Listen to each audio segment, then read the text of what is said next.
snappy. Like, it's so sharp. Love it. Not too shabby for Sean too, of course. I know. Hey, boom, long time no see. I know. And we always say this. Next time, can we be a little closer to each other when we say that to each other? I guess the question remains, how many games did the NBA have today? A ton. 10 of them. 10. Whoa. But yeah, we will take it away. Thank you so much, Thank Cess you. and Sean, to the ladies of the big story. Tonight, as mentioned, we've got 10 games on tap in the NBA, including a blockbuster matchup between the Detroit Pistons and the Cleveland Cavaliers. Plus, as I mentioned earlier, we catch up with PBA star and 12-time champion Chris Ross. Looking forward to that because I haven't talked to him in a long time. We also have the latest from the UAP Season 88 men's and women's volleyball tournaments. I'm Cheska Latancalao. Boom Gonzalez sitting in for Andre Felix. And here's tonight's play-by-play.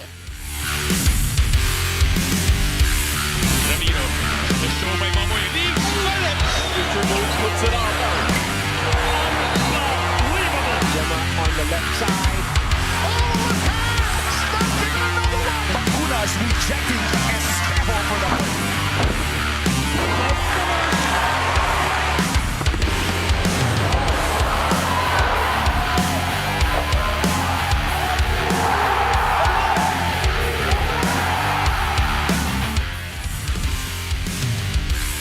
March 4, 2026, Wednesday. I'm trying to wake myself up. Let's start the show in the NBA as Anthony Edwards puts up an MVP-type performance to lead the Minnesota Timberwolves past the Memphis Grizzlies. Ant-Man powered the Wolves out of a sluggish start and all the way to a 117-110 victory at home. He finished with 41 big points on top of 6 rebounds and 5 steals. Ant-Man's scoring explosion includes a fourth-quarter takeover to prevent the Grizz from inching closer when it became a 4-point game in the final minute. Edwards posted 13 points in the payoff period, including 3 triples. Jalen Wells had a team-high 19 markers for Memphis in a losing effort. The Wolves have won 4 in a row and 7 of their last 8. They now sit at 4th in the West with 39 wins and 23 losses. The Grizzlies are 11th with 23 victories and 37 defeats. And how did you kind of find your rhythm in the fourth to get going? How did I? Just taking shots that I usually take. What did you think of the MVP chance coming your way at that? I think I'm a little far off from the MVP, but trying to get there. What's it going to take?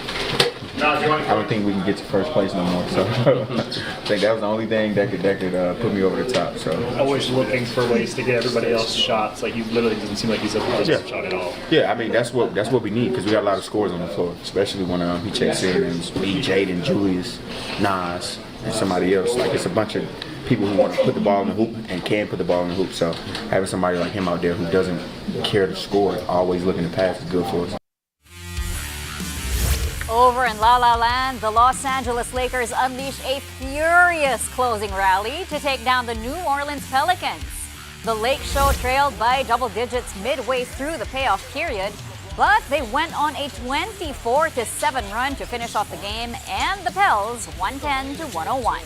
The Lakers tightened up their play on both ends in the fourth as they had 7 blocks and only 1 turnover. Before that, LA had 20 errors across the first 3 quarters. The usual suspects led the way for the purple and gold. Luka Doncic tallied 27 points, 10 rebounds, and 7 assists. LeBron James had 21 markers, 7 boards, and as many dimes. Zion Williamson and Trey Murphy III combined for 45 points for New Orleans in a losing cause. The Lakers score their 3rd straight win. They remain 5th in the West with 37 wins and 24 losses, just half a game behind the Timberwolves. The Pelicans are 13th with a measly 19-44 win-loss slate. Measly, wow, how painful. Jessica. Ouch. How about a marquee matchup in the East this time as the Cleveland Cavaliers score a gutsy win over the conference-leading Detroit Pistons. The Cavs came up on top 113-109 despite the absence of all-star guard Donovan Mitchell who had a nagging groin injury. Cleveland also bucked the 3rd quarter exit of starting center Jarrett Allen because of a knee issue. The Cavs played steady enough to enjoy an 11-point lead in the 4th quarter and answered right back when the Pistons cut the deficit to 1. Jalen Tyson top scored for the Land with 22 points, while James Harden added 18 and 7. Jalen Duren had a big game for Motor City with a double-double of 24 and 14, which ultimately went to waste. The Cavs avenged their recent loss in Detroit and climbed to 39 victories and 24 setbacks for 4th in the East. The Pistons still rule the conference, though, with a 45 and 15 card. Why do you cherish those opportunities when the team, the staff says, hey, Jalen, your job today is to shut down this guy? First and foremost, that's what gets me on court. That's what got me on the court early this year. And then second of all, that's what our team needs. And when you do those two things, you get your minutes go up. So, and then just the matchup piece, like that's what I wake up to do every day. Like that's what I love to do. I love those matchups in the same way. When I was in college and I was the man, like I love the best defenders guarding me. Like that's what gets me going to be able to want to play every day. Meantime, the New York Knicks reassert their mastery over the Toronto Raptors. The Knicks went north and slayed the Raps 111-95. That's New York's 12th straight win over Toronto, with the streak dating back to 2023. The Knicks outshot the Raps from the field 56% to 45% and won the rebounding battle 44-28. Jalen Brunson was at the forefront of the victory with 26 points and 10 assists. The Knicks are third in the East with 40 wins and 22 losses, while the Raptors are fifth with 35 victories and 26 setbacks. 6 more NBA games for you today. Here are the results. The Charlotte Hornets reached 500 for the first time since October after beating the Dallas Mavericks 117-90. In the meantime, Paolo Banchero dropped 37 points to lead the Orlando Magic past the Washington Wizards 126-109. The Miami Heat blow out the Brooklyn Nets 124-98.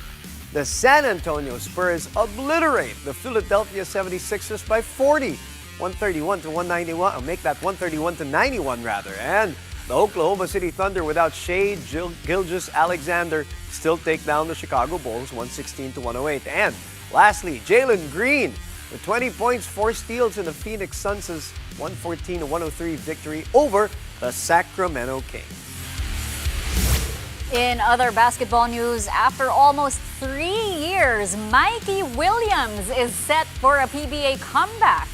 Williams was officially welcomed by the Converge Fiber Xers ahead of the PBA Commissioner's Cup next week. Williams also shared a photo of the team's tarp with a caption, "It's all God," and just like that, it begins. Williams last played in the PBA back in 2023, leading the then TNT Tropangiga to 2 titles. TNT finally let go of the signing rights to Williams back in June 2025 after acquiring Jordan Heading from Converge. The 34-year-old guard joins an already solid core of Juan Gomez de Liano, Justin Baltazar, Justin Arana, and Alex Stockton. The Fiber Xers also recently beefed up their roster by trading for vet Calvin Abueva and Jonel Policarpio. Coming up, we catch up with 12-time PBA champ Chris Ross. We'll talk about everything from chasing a 13th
And we're back, and thanks for joining us here on Play by Play. The San Miguel Beermen remain one of the league's most formidable teams coming into the PBA Commissioner's Cup, especially after that title run in the Philippine Cup. Joining us now live via Zoom is one of San Miguel's pillars, 12-time champ. 12? All with SMB, by the way. Chris Ross, good evening, and thank you for joining us on Play by Play, Chris. I know you're a little jet-lagged. Yeah, I apologize right now because I wanted to be in studio. I promised you that I'll guest on your show, and on our travel back, my son got a little bit sick, so I had to settle for Zoom. But in the near future, I'll be in studio at some point, and I'll fulfill that promise. Absolutely, no worries. No worries. Family We'll take first. it. Yeah, always. We'll take it.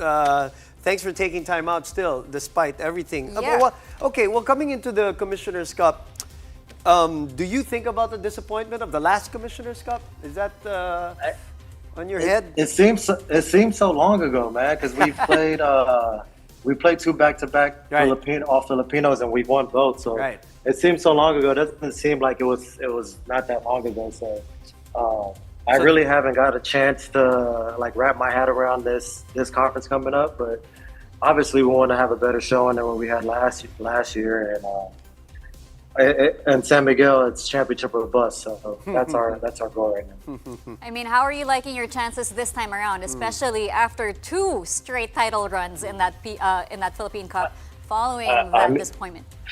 You always like our chances going in as long as we're healthy, as long as we're full. We really like our chances, and then obviously getting the right import in. Marcus has been in for a couple weeks now, and I've seen him for the last few days, and he seems like he's a really nice guy. He's doing his job. The guys like him. He's a defender, exactly what we need, rim protector, lob threat. So hopefully he's everything we asked for in this commissioner's cup. You never know until they actually get on the floor, right? But what have you seen from a basketball standpoint? Why do you think he was chosen, and why he fits with the team, at least from what you've seen the last couple of weeks? He's 6'10", 6'11". He has really long arms. He covers a lot of space. And with San Miguel, we have so many scorers. We have guys that need the ball in their hands, and we need a guy that can give us a different dynamic. He's, like I said, he can play over the defense, and defensively can guard 1 through 5.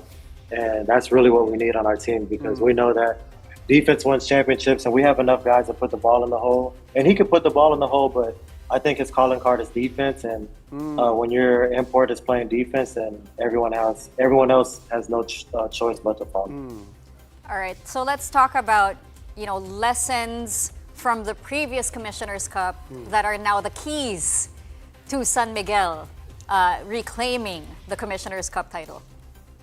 I mean, hopefully we're not searching for an import. Last Commissioner's Cup, I think we played with 6 or 7 imports. So it's hard when you keep switching guys, and you got to get used to a different skill set. So hopefully Marcus is the guy that we keep throughout the whole conference, and he's, like I said, he does everything we ask him.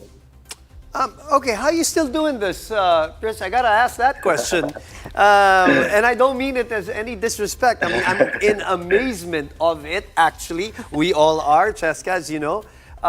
What's the secret to it coming into another conference? What's the mindset to it, and not thinking the other way around? Oh, it's another conference here, but you're thinking of it differently, I would assume. I mean, obviously, winning never gets old, right? So once you win a couple championships, then you want to keep chasing that feeling, and that's what we wanted to do with the new guys that we brought in. Obviously, the Depth 5 is in the past, and we had to learn how to win with the new group of guys. And now that these guys have got a taste of winning at a consistent rate, we just want to stay consistent and know that winning is not guaranteed, and that you really have to work hard for it. But the guys seem to be on board with it. They love to win, and they've all bought in. So I'm really looking forward to all these challenges coming up. I'm glad you brought up the Death 5, because Chris, you've been there since 2013, through the Death 5 era, through everything, 12 championships. But A this couple, is a couple. He this says is a couple. Just a few. A couple. Just a But couple, just a couple. this is your second championship with Caius, your son. Yeah. How different is it from the Chris Ross early in his San Miguel days, winning those championships, to now winning championships with your son watching you? It really puts a smile on my face. He's a year and a half now, so with this last championship, he kind of knew what was going on. He knows, he cheers for me, he cheers for the team. Like, randomly at 3 in the morning when he wakes up, he pulls out an SMB chant. So Already? Wow. Yeah, so he's like, he's pretty locked in. So it gives me a joy. It's like a second lease at life as far as playing, as far as my why. So he's a joy to wake up to every day. He's a joy to raise. He's a joy to be around. And I'm just trying to play as long as I can so he can see me on the court and kind of doesn't have to go back to YouTube in a few years. He can see me live. I was going to ask about that. Does it feel like it's a renewed energy for you? And is that the secret for this part now of this, I guess, this longevity run that you're on? I know you said in an interview that you're taking it personal against Father Time. Can you contextualize that for us, Chris? And especially in the context of your son being around now. Yeah, absolutely, man. Like I said, I just want to play as long as I can and set an example for him because, like I said, I have a new why now. I have to raise a kid, and while taking care of my body and trying to be at the best of my game, it's a task. It looks a lot easier when you just watch on TV, but those next mornings when you have to get up and make a bottle and you can barely walk to get up to the table, it's a task. But I mean, it's basketball, so it's a game. It's all fun, and I just want him to see his dad in a different light because when I retire, he'll see me in a different light. But I'll be pushing him to be the best he can be in life. Yeah, it's a task, but let me say, from one father to another, it's a privilege too. It's a privilege. It's a beautiful thing. It's wonderful, yeah. And I've known you guys for years, and it's an absolute joy seeing you both as fathers. All right, before we let you go, Chris, message to the SMB fans. To the SMB fans, just keep supporting us. Hope we make you guys proud. And my personal message to you, Cheska, I've been following you. Like you said, we've been friends for a long time. And I've sent you random texts saying how proud I am of you. And I just want to tell you that I'm super proud of you and your journey that you've gone through, and whatever I'm going through basketball-wise is a piece of the sand and a whole beach compared to what you're going through and what you're pushing through. And you have an admirer in me, and I'm going to continue to be on your side in this journey. And I want to send my love to you from my family to you. Thank you. Amen. You're not supposed to make me cry on TV, Chris. Amen. Thank you. Yeah. Good stuff. Thank you again for your time, and good luck in the Commissioner's Cup. That was San Miguel Beerman guard Chris Ross, 12-time PBA champion. All right, volleyball action coming your way after the break. A look into the UAAP Season 88 men's and women's volleyball games from earlier today when play-by-play returns here on One News.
Welcome back. You're watching Play-by-Play on One News. Updates now from a doubleheader in the Spikers turf. The Savoj Spin Doctors make light work of the VNS Always Bright Lady Crete Griffins 25-16, 25-17, and 25-22. Louis Ramirez led the balanced offense with 10 points built on 7 attacks, 2 blocks, and an ace. Savoj has now won 3 straight, tying powerhouse Crisscross atop the standings. VNS has lost 4 straight and remain at the bottom of the 6-team tourney. Meanwhile, the Alpha Insurance Protectors grabbed their own sweep of the 3B Event Masters 25-21, 25-15, and 26-24. JM Ronquillo finished with a game-high 20 markers. Alpha Insurance improves to an even 2-2 win-loss record for solo third, while 3B drops to 1-2. Volleyball action continues in the UAAP as FEU and NU scored double victories. Here's a look at the results of today's games. But no connection between Alejos Make it there 5 and straight Dennis. wins now for the FEU Tamaraos to start the UAAP Season 88 Men's Volleyball Tournament. The Tams overcoming an opening set loss to beat the Ateneo Blue Eagles in 4 sets, 23-25, 26-24, 25-15, and 25-19. Nico Espartero with a strong all-around performance. He finished with 21 points and 20 excellent receptions. Setter Ariel Cacao steered the offense with 30 excellent sets. The Tams improved their perfect record to 5-0, while the Eagles fall to 2-3. Meanwhile, the defending champions, the NU Bulldogs, cruised past the UE Red Warriors in straight sets 25-20, 25-13, and 25-20. Leo Ordiales led the Bulldogs with 14 points, while Jade Disquitado added 13 markers along with 15 excellent receptions. The Bulldogs climbed to 4-1, while the Warriors dropped to 1-4. In the women's tournament, the NU Lady Bulldogs bounced back from their first loss of the season with a sweep of the UE Lady Warriors 25-19, 25-10, and 25-19. The Lady Bulldogs did have to shake off a slow start in the opening set, where they trailed the Lady Warriors 9-15. The defending champions went on a 16-4 run to take control of the frame and of the match. The Lady Bulldogs did play without rookie sensation Sam Cantada, who suffered a right shin injury in their previous match against UP. Celine Marsh started in Cantada's place and finished with 11 points and 12 digs. The Lady Bulldogs climbed to 4-1, while the Lady Warriors stay winless after 5 games. The FEU Lady Tamaraos scored their own sweep over the Ateneo Blue Eagles 25-17, 25-17, 26-24. After blowing past the Blue Eagles in the first 2 sets, the Lady Tams had to dig deep in the third, where they trailed 17-22. They unleashed a 9-2 finishing run to complete the comeback and seal the match. Lovely Lopez provided the final push, delivering the last 2 kills to close out the win. Lopez finished with 8 points, while Jerzel Petalio turned in an all-around performance with 9 points, 11 digs, and 13 excellent receptions. The Lady Tams charged to a 3-2 record. The Blue Eagles are also winless after 5 games.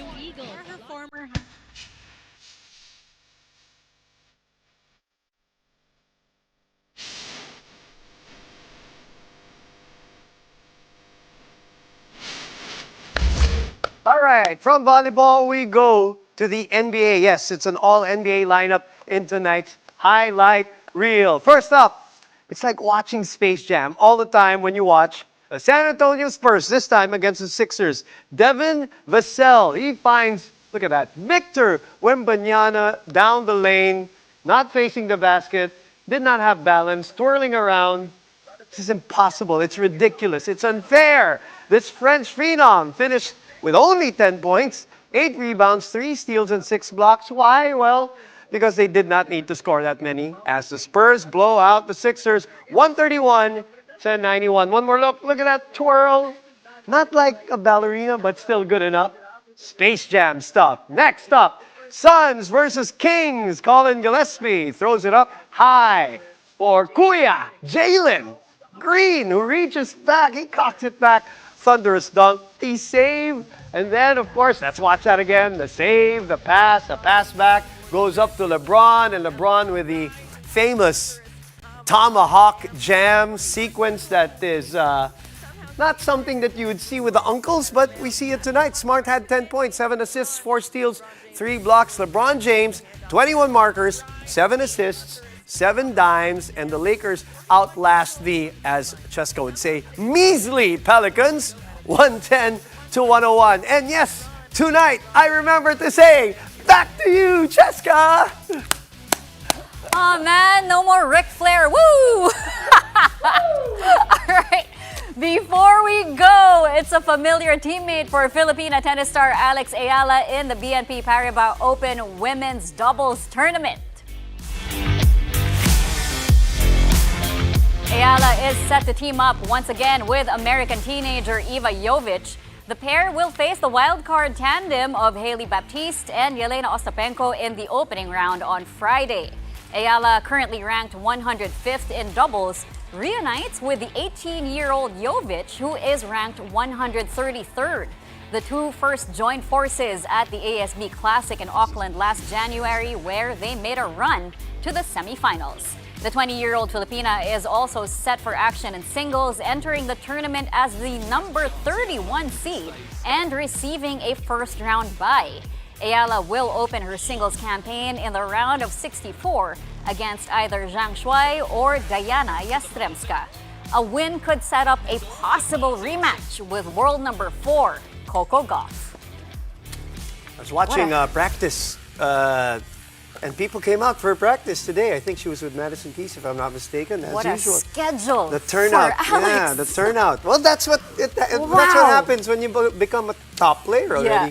Schedule like that, yeah. And Tennis paradise. We will keep telling her stories. We will keep you guys updated on all things Alex Ayala. We will always be cheering for our Filipina tennis sensation. No matter what, singles or doubles. And that's all from us tonight. Kapatid, catch us again tomorrow, 9 p.m. for a play-by-play of the day's top sports stories. Play-by-play is on One News, that's Signal TV, Channel 8 on SD, and Channel 250 on HD. We are also available on Signal Play and Filipinas Live. Woo! You want that? I'm Boom Gonzalez, sitting in for Andre Felix. Gotcha. Ric Flair. I'm Cheska Latungalaw. Thank you for watching, mga kapatid. Good night. Woo! Woo! Woo!